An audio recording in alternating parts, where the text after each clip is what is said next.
Good afternoon, good evening, good morning. Welcome to the show, everyone. I am live. I'm David Starlight, and we have a new day in Australia. It's Wednesday morning here, and coming to you live from Port Douglas, Queensland.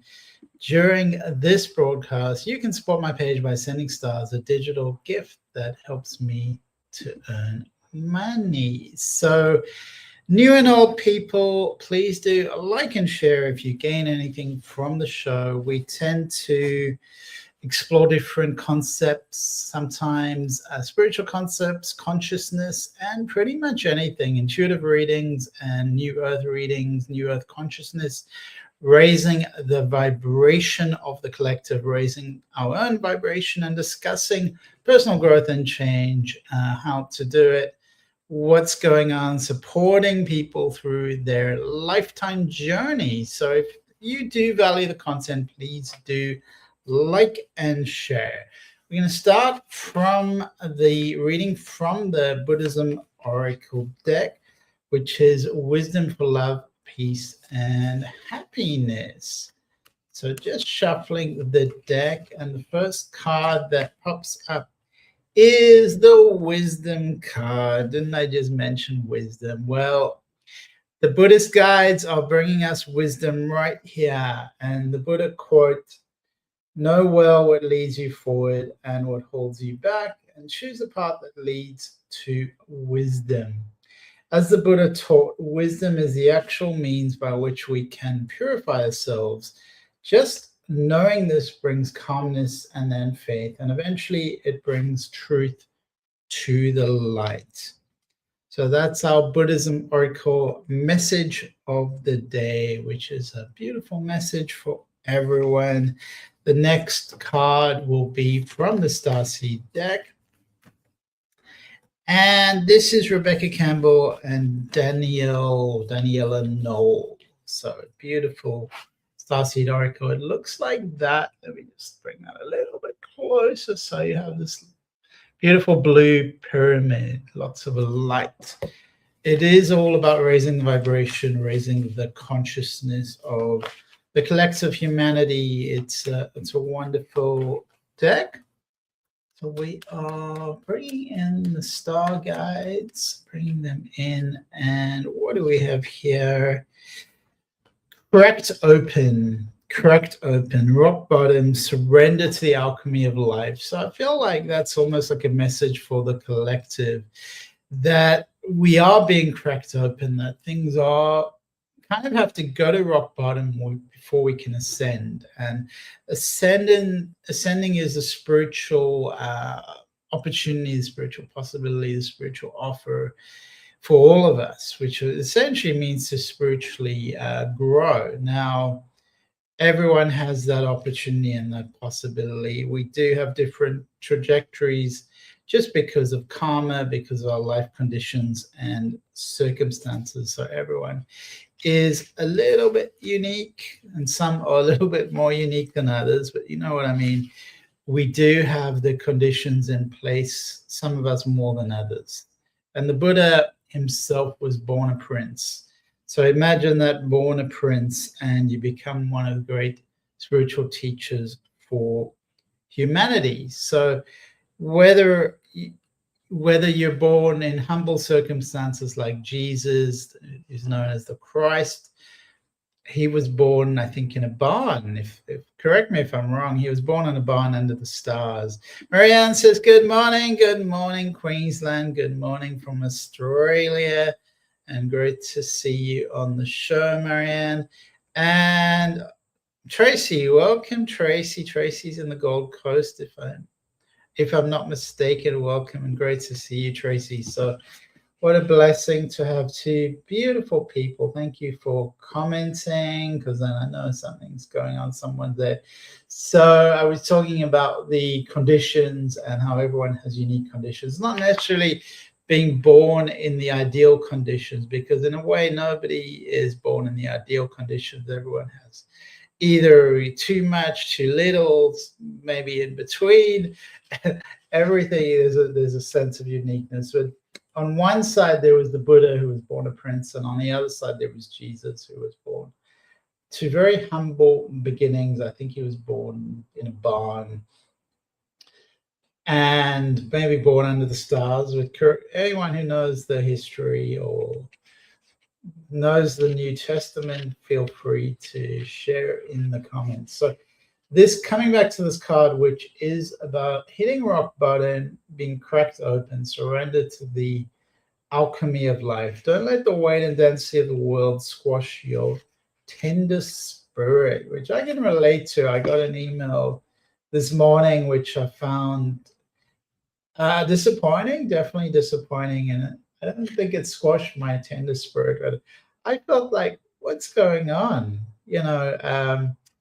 I've been paying someone to design my website, and suddenly they want more money, and it's like, but that's not what we agreed upon. Carla says, hello, Debbie. Hello, David. How are you? Shared. Welcome to the show, Carlos. I'm doing great. Slightly cracked open just by, I guess, expectations. And I felt like I was making progress on the website. And now it's like more money, this, more money, that. And I'm like, Marianne says a manger. What is a manger? His parents were unable to secure housing for the Roman census. What is a manger, though? I don't know what a manger is. I probably heard that, and I still don't know what a manger was. So we hear these things and we're like, we don't know what they are. So we're talking about the card, which is cracked open.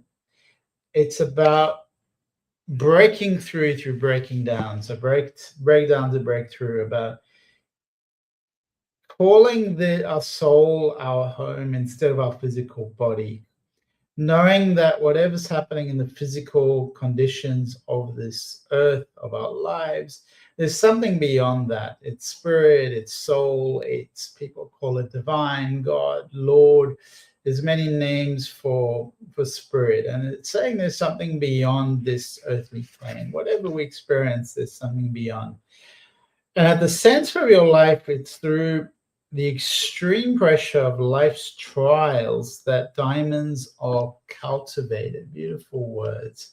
Marianne has answered, a feeding trough for animals in the stables. I was picturing hay, and so I was close. Feeding trough for animals in the stables. There we go. Thank you so much, Marianne. So that's a beautiful image. So the point being, you could be born in different conditions, but there are still opportunities. And we have two almost opposite extremes of how people ended up with their destiny, with how they created their life in the world. It can be when things are at their darkest that we cultivate proper faith and our light is ignited. Tony Robbins was talking about starving, being hungry, and how that created an appetite for change. His appetite was not about himself alone. It was about, how can I feed other people? And apparently he's been feeding a billion people through his foundation. So he's had an incredible influence on the world. And it's amazing how many people criticize Tony Robbins, and whatever you think about the man, he's fed so many people. How many people have you fed?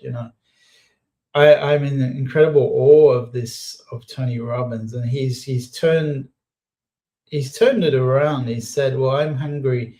I'm going to use that as power, as leverage, as motivation, as drive to stop other people from suffering. It's when things are darkest that we cultivate faith and our light is ignited. So his light was ignited from suffering. So how is your suffering? How could your suffering be ignited to help others, to serve others? It is through the crumbling that we can allow our wounds to be alchemized. We can allow our wounds to be alchemized. So encouragement here is to let your pain, sorrow, and losses make you and not break you. Let life alchemize tragedies into gold. So everything that's happening is an opening, it is a possibility, is an opportunity. I'm trying to figure out this with my own life. I was talking about the website, and it's a first world problem. It's nothing so serious. It's just interesting that I went along this pathway. Be open to being cracked open. So what you manifest is a message. It's showing you something. Be open to that shift. It's a difficult time to help us grow in leaps and bounds. First, a help to crack us open. Whether you let it happen or not, it's going to happen. So surrender to the process. It's how the light gets in. When your heart cracks open, a space is created for your soul to more fully enter. When your soul cracks open, a space is created for the grace of the Holy Spirit to enter. The encouragement is to let your trials, your sorrows, your pains, your losses transform you into more and higher version of yourself, like I was talking about. Tony Robbins being hungry and using that to drive him forward to feed other people. What a message! What a messenger! They say your life is your message. What a contribution to be feeding people. Stay open to the possibility that your tragedies, your losses, your sorrows, and your heart happened for you, not to you. Bless the thing that broke you down and cracked you open because the world needs you open. Surrender to the alchemy of life. So, what a beautiful message for the collective. Keep going, learn from the obstacles, learn from the hurdles. Don't let them break you, let them feed you, let them become your message for humanity. So, everyone online, how are you? Let me know in the comments how everything's going, if you've had any setbacks or obstacles, how you've managed that, if Tony Robbins has inspired you or not. Perhaps there's someone else who's inspired you. There's people who haven't been inspiring me recently, and maybe I won't go there. People on, for instance, the Epstein files that's been coming out in the media, and it seems like there's almost an insatiable appetite to find out what was going on there, which seems to be a lot of darkness. And whenever darkness is exposed, it is a little bit traumatic or upsetting, especially when people may have put someone on a pedestal and they fall down to the ashes. It can be confronting. It seems like there's a lot of public figures who were in the files, and whatever you thought of them, they were always a human being, but it's disappointing when we see this kind of horrible behavior from anyone. It's always going to be disturbing. So just a word out, sometimes the higher they rise, the harder they fall. Authenticity is about being real with all human beings. Nobody is above or below anyone else. And some people, go on a certain pathway that really helps humanity. They really grow in the process. The question is, are you growing? Are you growing? And some people, I think they perch themselves as higher than other people, and then it showed in the files that they were, if anything, lower than their fellow people. Because if anything, lower. I'm just gonna open the door for a little dog. 1 second. Welcome to the show. Welcome. Hello. Welcome, little doggies. We missed you. So apologies for that. We just bringing in the animal spirits to guide us and help us and be there for us. Marianne says, plenty over the past decade. Seems that patience opens some family truths. My aunt, as my grandmother, would say, spit up to God to get her way. Spit up to God to get her way. I don't really understand that saying, Marianne. Maybe you could explain it. Yeah.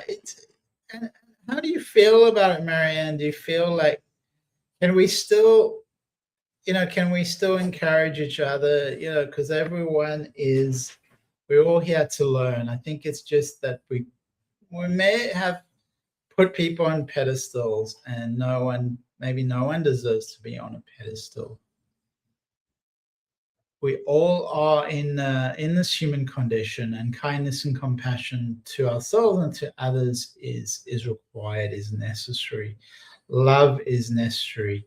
I think when people start thinking they're above other people, they start to do things, do bad things. I would say.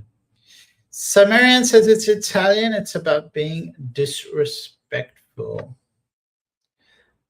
So that's really interesting. And of course, in a lot of the religious circles, there have been these massive falls from grace. There's been people who've been publicly humiliated or shown to be pedophiles or whatever it is. I've known one individual who I had as a client, and we got quite friendly, and he was involved with some kind of abuse or abuse of power for sure. He was in quite a high position, and people did put him on a pedestal. So I remember that, and for me, I knew him quite well I spent time with him therapeutically, and I could see there was something a little bit missing. It was a little bit kind of psychopathic, and perhaps a lot of these leaders, a lot of the people in the Epstein files, are perhaps that's what it is, something psychopathic. It's, I guess, the belief that you're entitled, and it's a lack of compassion for other people. So how can you do something bad to a child, for instance? It's something kind of wrong with you, but it's the entitlement, and that's what's psychopathic, the lack of compassion for other people. So let me know in the comments if you've been disappointed, and if you've how you've processed that, how you've managed it, how have you seen the world differently after that, and how's it affected your self view, your internal worldview. For me, I could see issues. Looking back, I could always see there was an issue. And it's also important to see the humanity that person, as my client, they were a person just like anyone else. And they were definitely had some very bad qualities. But I actually feel we also need to keep some compassion for the perpetrators, but more compassion for the victims. But we're in this kind of web. We're in this web, the cycle that I think we all are a victim of something or someone, and we all, perhaps it's impossible not to be some kind of perpetrator at some point in our lives. When you think, I think just relationally, and I think, I think relationally, is there someone, I remember I had a close friend, and at a certain point I felt uncomfortable. There was something too much, and I'd kind of disconnected and moved away from him. And I know he was deeply hurt and deeply wounded, and I tried to just say, well, I'm very busy and don't take it personally, and I try to sort of disengage, but I could feel his pain, and I could also feel that I need to honor my own intuition and my own feeling of not being comfortable being around his energy. And just because we lived together for a while, so it was just, sometimes it's just enough, for me. Like, okay, we spent all that time together, and it's like I need something a little bit different. So that's where I've perhaps caused harm. I've caused harm. I've made someone suffer. whether intentionally or unintentionally, knowingly or unknowingly. So it's hard not to have relationally hurt someone. Even if someone's in love with you and you don't really feel comfortable with that, or the feeling's not mutual, you just want to be friends or whatever it is, it's they can go through some suffering over that. Tracy says sometimes you have to make the tough decisions, and we do need some tough love. We do need boundaries. We do need to rein in our energy, clear our energy field. Make sure we're not attached to too many foreign energies, and to have an process of energy hygiene. So for me, I love living on tropics because I'm showering constantly, and I'm thinking, oh, like, would have had 4 showers yesterday, at least, maybe 5 even, at least 4 showers. So there's this constant cleansing myself, which I need to do, which I believe is really helpful and important. Energy hygiene, to clear your energy. So is there anyone in the files that you heard about that's really shocked you or disappointed you? And how do you process that disappointment?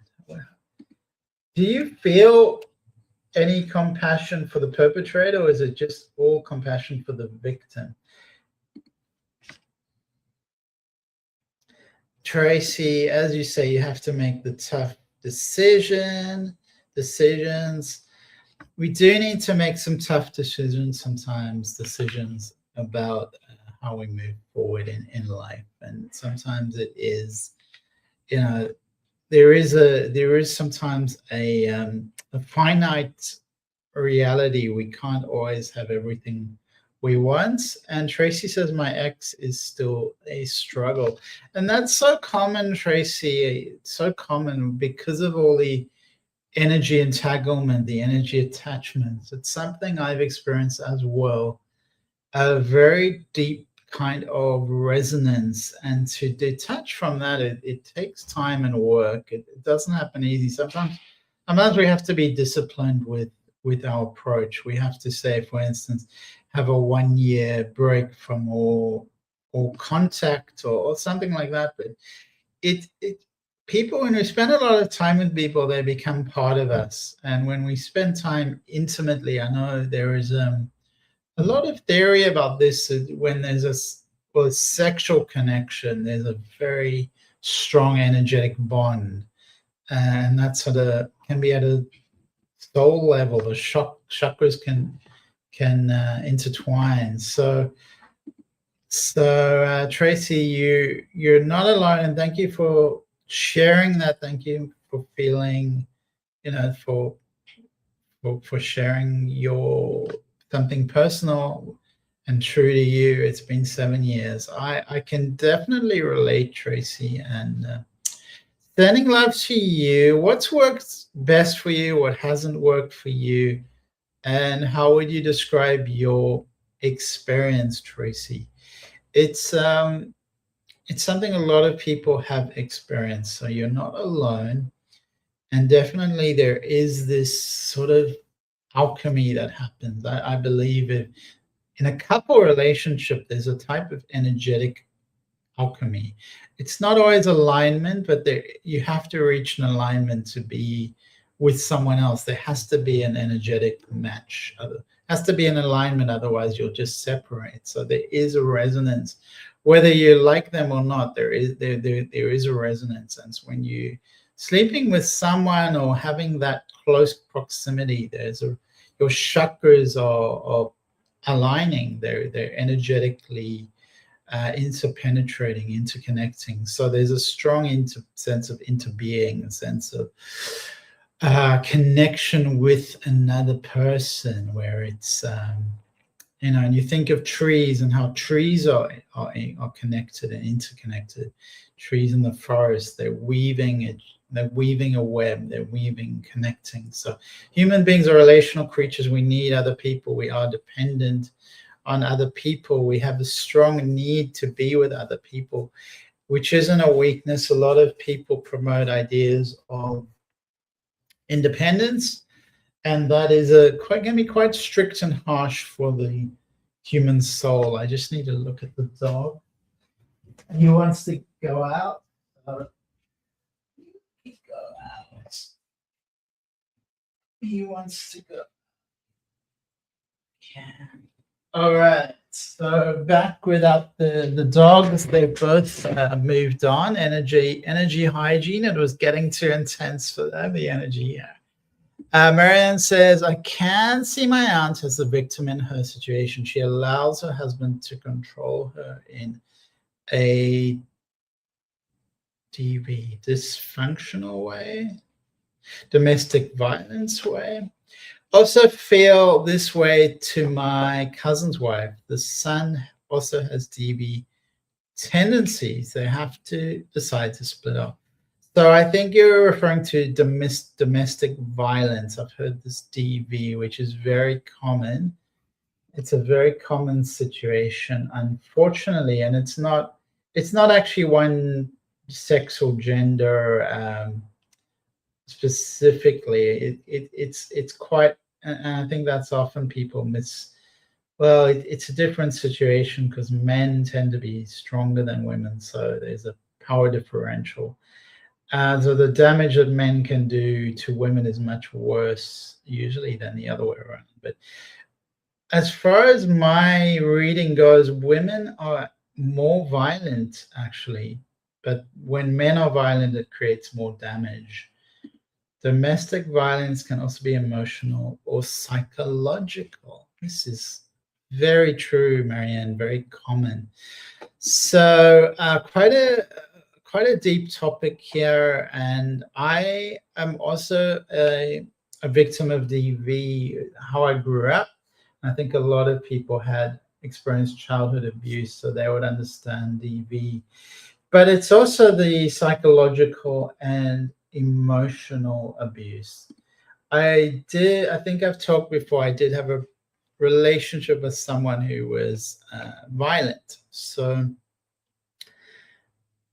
I have quite a personal experience of this, and it is it's a bit of a painful topic for me and for many others who've experienced domestic violence, but not just the physical nature of it, but the emotional and psychological nature. So often those things will go together. So I'm just going to read this again. I can see my aunt as the victim in her situation. She allows her husband to control her in a domestic violence way. I also feel this way to my they have to decide to split up. Okay, so this is quite tricky territory, because one has to be see the complexity in the relationship, and sometimes that person has made the sole choice to be that way, to be in that relationship. Whether it's good for them to leave that or not, usually, the ultimate goal, or the optimal situation or optimal result, is for them to build their life away from a violent person, an abusive person. But when you say I can't see her as a victim, I don't agree. I believe that we are victims even if we feel stuck. Even if she's stuck, she's powerless. She feels powerless. She may not be powerless, but she feels powerless, which makes her that way. So because she's controlled, she's almost more of a victim, because she doesn't feel she can leave that person. So I believe when we talk about victim and victimhood, we are always victims of violence, but whether we are able to leave or not, you cannot really say. Somebody, if they don't feel able to leave, they feel stuck, they cannot see the, what is it, the something from the trees.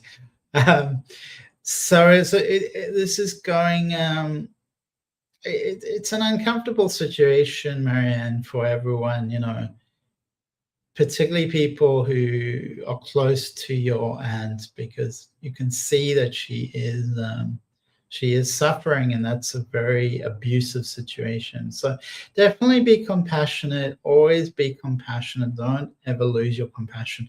Know that because people feel powerless, it doesn't mean that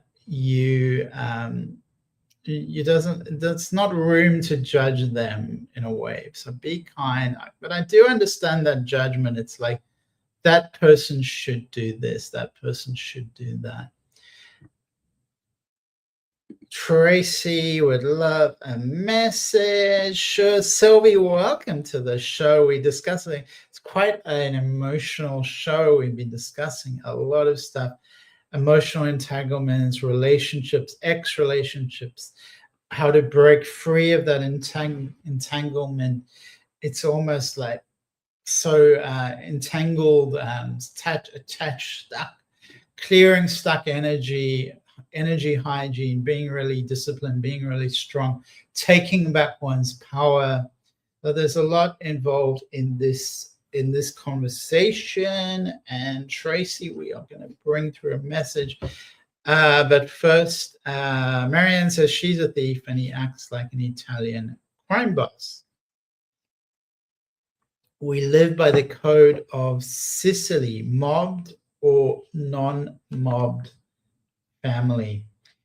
So, we do get sort of cultural angles. So there's always a little bit of a cultural nuance, a cultural angle. So certain cultures do have a way of behaving which can be quite oppressive and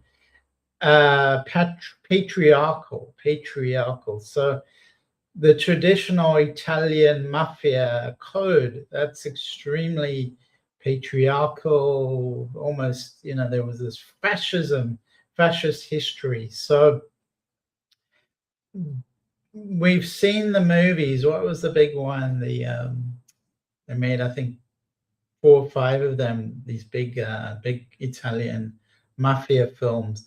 But the point is, when you say she's a thief and he acts like an Italian crime boss, people are not perfect, whether they're victims or perpetrators. There's often a little bit of both going on in everyone, So we don't need to see the world as black and white. It's often it's shades of gray, but there is a need for ethics and to differentiate between right and wrong, of course, and to have ethical codes and to align oneself towards progression, growth, personal growth, self-growth, empowerment, but also shifting one's soul forward. That's where we are headed as individuals and as a collective. The Godfather, yes, exactly. That was what was right there on the tip of my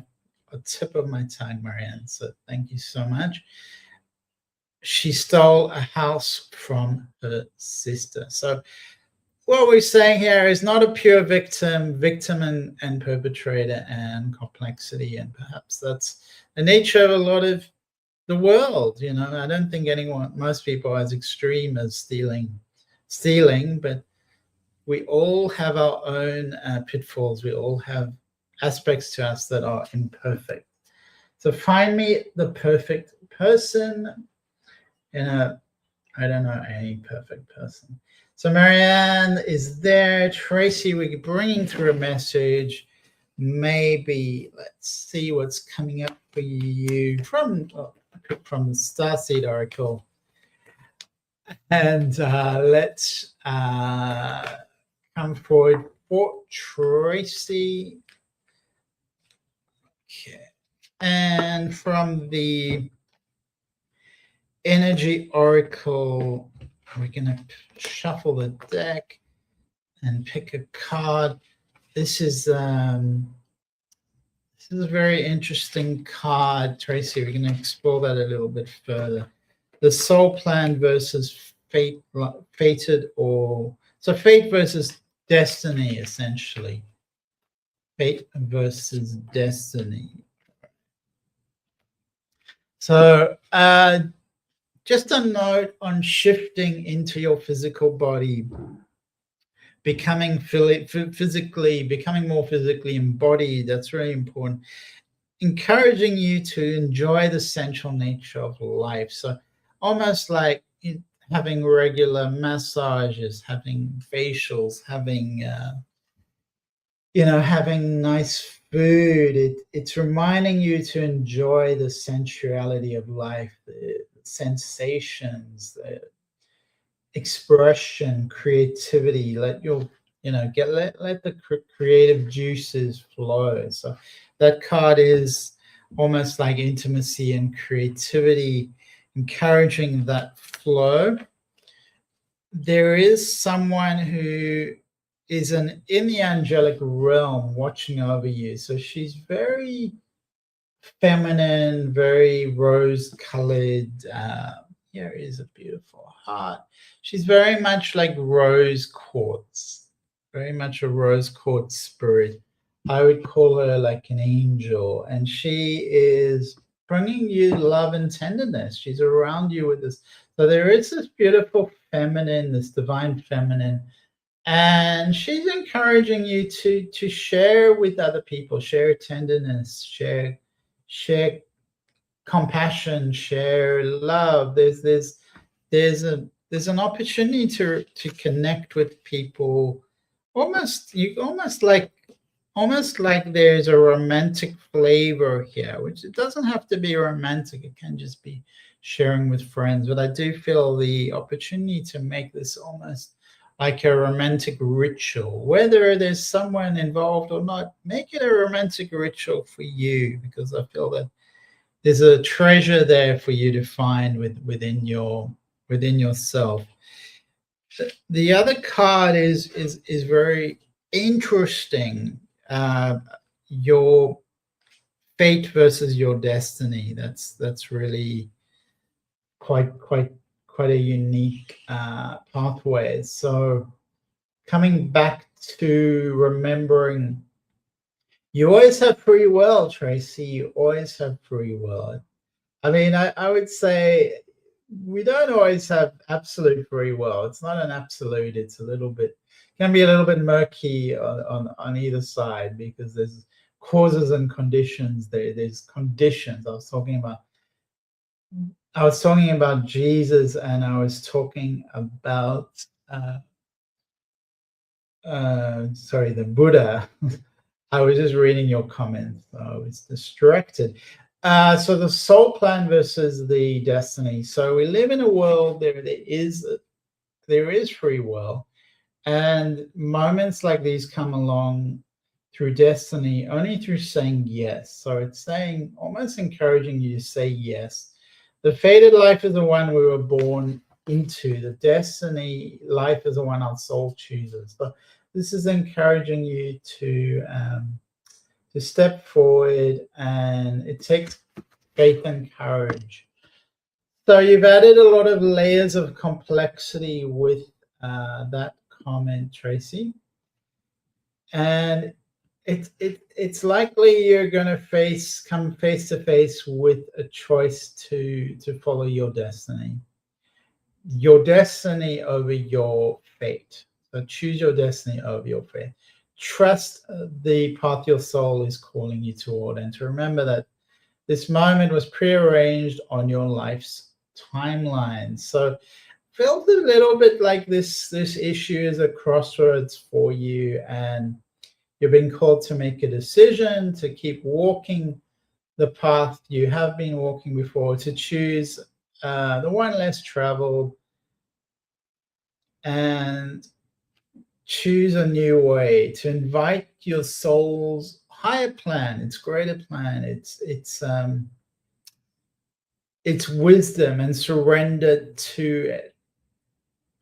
So there's a sense of being confronted with something undefined, and a sense of an invitation to choose a new way, Tracy. So that's the message for you, Tracy, and sending lots of love to you. All right. Just going to create that. And Betsy, how wonderful to see you, Betsy. Welcome to the show. I haven't seen you for a while. Happy New Year. How is 2026 going? How are you traveling? How is it all going? And how are you keeping warm? Is everything going well with you? Tracy says, thank you so much. And thank you to Tracy. And we all face love and loss and tribulations along this winding path. I spent some time. I met a friend a few years ago, and we stayed in touch. And she passed away about a week ago. So I'm sending thoughts to her. And the doctors didn't give her long to live. So it was really something where, about a year, it was probably about a year ago when she said to me, the doctors said I have a few months. And the doctors were actually correct. It was probably about a year. They were correct that her life was to be cut short. So sending love to her. She was a lovely muse and someone that shared with me. I shared with her, and we it was 7 years of friendship, and she is now in the spirit world watching over us. Her name, it's hard to say her name was. Let me say, her name is Ellen, because souls do not die, so they're still with us. I would love a message too. I haven't been able to catch us for a while, Betsy from New York. So it's really great to have someone I haven't seen in a while, and great to have you back, Betsy. And I'm just going to shuffle the Buddhist Oracle deck for Betsy. And there's Betsy. Okay.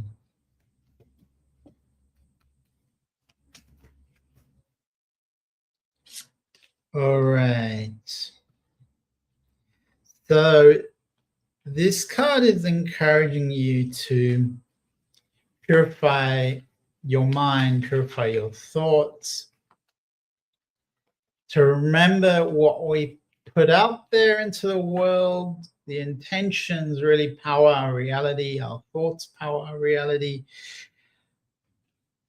Remember to clarify what's on your mind, to purify what's on your mind. I feel like finding the right leverage, the right drive is gonna help push you forward.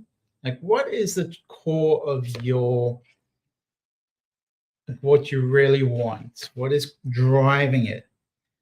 Definitely, this card is indicating the need for self-care. So, Betsy, the need for things like what food you're eating, body care, tenderness, and rest. I feel like that's for a lot of people, just coming back to almost the simple things, the basic things, and realigning ourselves with what is essential for our bodies, for the health of our bodies, that our whole life experience. Come back to looking after yourself, taking care of yourself, watering your own garden, nourishment, body care, tenderness, and rest.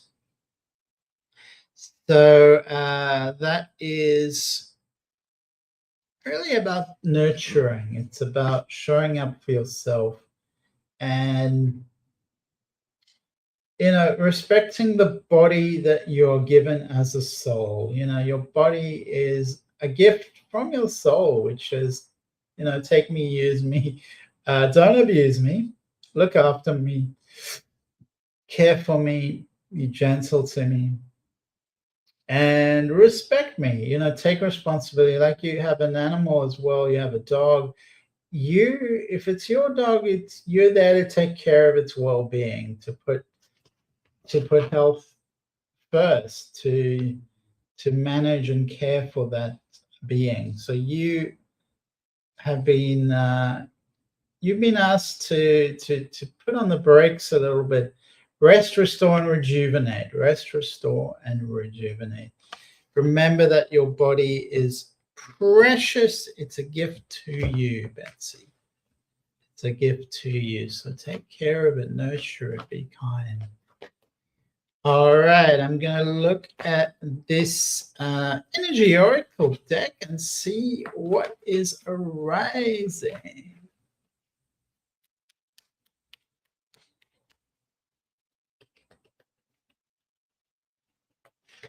Okay.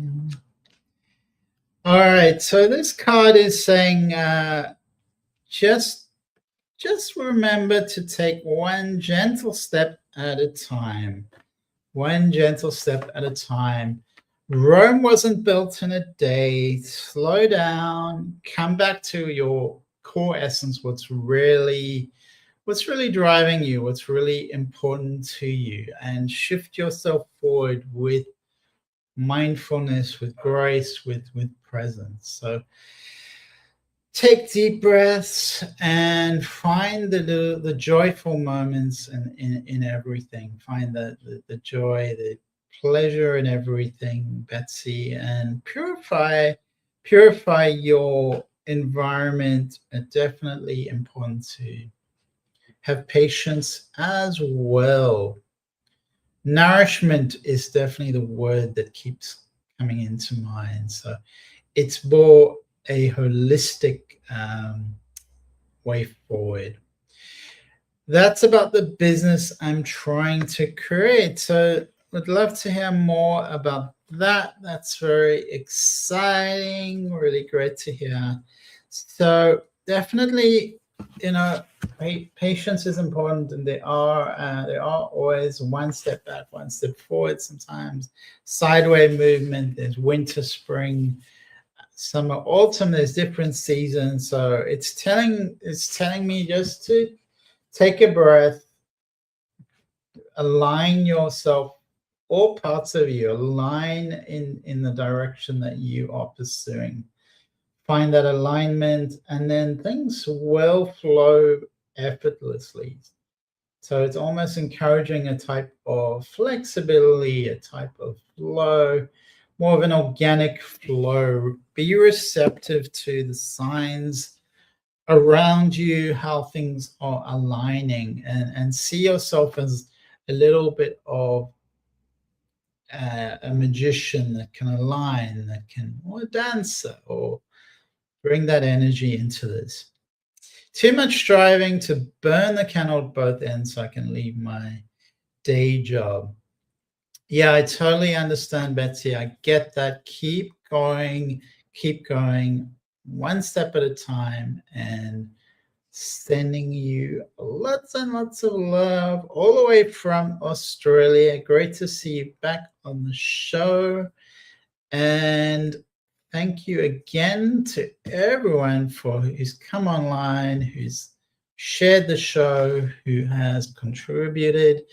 We've had some interesting conversations. I've really enjoyed being with you today. And I'm wishing everyone much beauty, much grace, much blessing. And remember that we all are imperfect beings. Nobody should be on a pedestal. Nobody is above or below anyone else. And we're here to work together, collaborate to build each other up. Betsy says $4.99. And Stuart says, another great show. Thank you so much for Stu, and for Stu. And love to see you on the show, Stu. So thank you so much for your support. And I'm sending everyone lots and lots and lots and lots of love and blessings to you all. Wishing you well, knowing that we all are in this together. As I said, we're here to build each other, not to break down each other, to build each other up, to support each other, and to know that soul is truth, and the soul knows. So on that note, I'm going to say goodbye. I will see you next week, and lots of love.